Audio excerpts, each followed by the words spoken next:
what I see here. A lot of raw talent, swagger, bravado.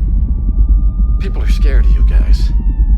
They think you're dangerous, but you have a unique voice.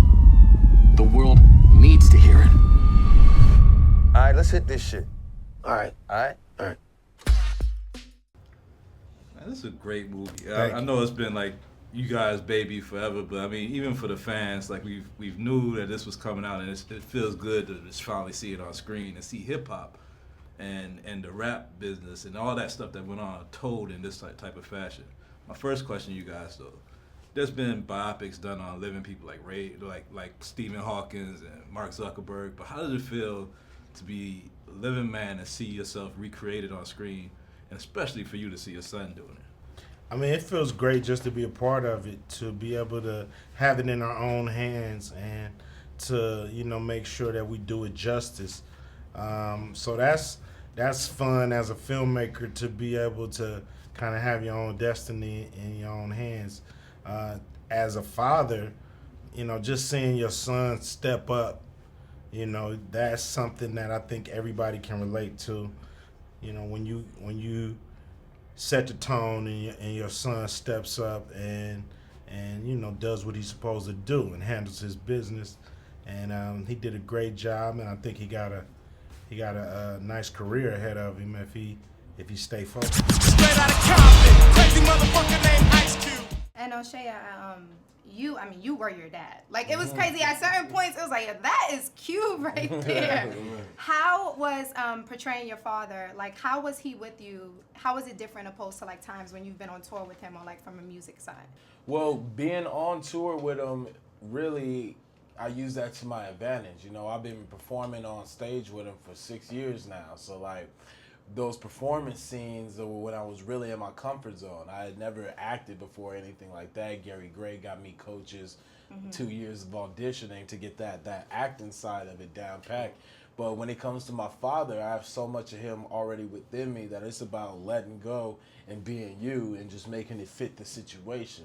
And so, after the first 2 weeks, I got those nervous jitters out the way, and I got the ball rolling. Yeah, and you can tell it clearly was shown throughout the film. Your songs, they glamorize gangs and drugs. Our art is a reflection of our reality. What kind of pressure did you feel making this movie? Because, everyone knows about N.W.A. Immense pressure. Because everyone knows N.W.A. There's a lot of pressure to get it right. These guys changed a lot of lives inside of Los Angeles, outside of Los Angeles. Did transcend different cultures and different genres of music, and people have their version of and their story of N.W.A. and how it affected them. They said get it right. They want to get it right. That was a lot of pressure, but I'm a fan, so it made it a little easier for me to do that. The same thing that we was going through in the 80s with the police people going through right now. It's a good time for us to tell our story. Some kids from Compton, how we touched the world. I know this project's been kind of in the mix for like 15 years or so, and sadly over that time there's been a lot of violence done on behalf of police against black people and everything, but the timing of this picture and the message of fuck the police when everybody's kind of feeling a certain way about policing in America, do you think that timing just kind of meshed perfectly to kind of bring what you guys were feeling in 91, 95 to life in 2015? Well, the thing is, nothing has changed and nothing has stopped, so I think we are, in a time where, we got a black president, things look like they're moving forward, but, when you really look at the day-to-day neighborhood, what's going on, nothing has changed, so unfortunately, it is timely that this movie is coming out.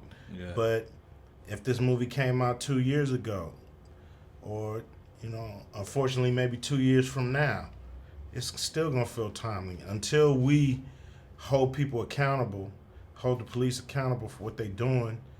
Then a movie like this is always gonna be relevant, and that's the problem. That's what we need to solve. Like you said, Gary was on it. So yeah, you could feel it. You know, you could feel the tension because you want that to transfer over. Because you don't want to make it seem like, oh, this is something that we're just gonna kick the bucket on and make it seem like it's nothing. It's not nothing. It's, you know, it's supposed to make you mad. It's supposed to feel like that because there's no happiness in that. You know, like if you're a cop, you should protect and serve, and you know, if they did something wrong, you take them to jail. But other than that, you know, everything else needs to be addressed properly. So the police are supposed to work for the citizens. That's It's right. supposed to be a service like the firefighters, you know, and I think we lost sight of that somewhere. Yo, Trey. What up? I got something to say.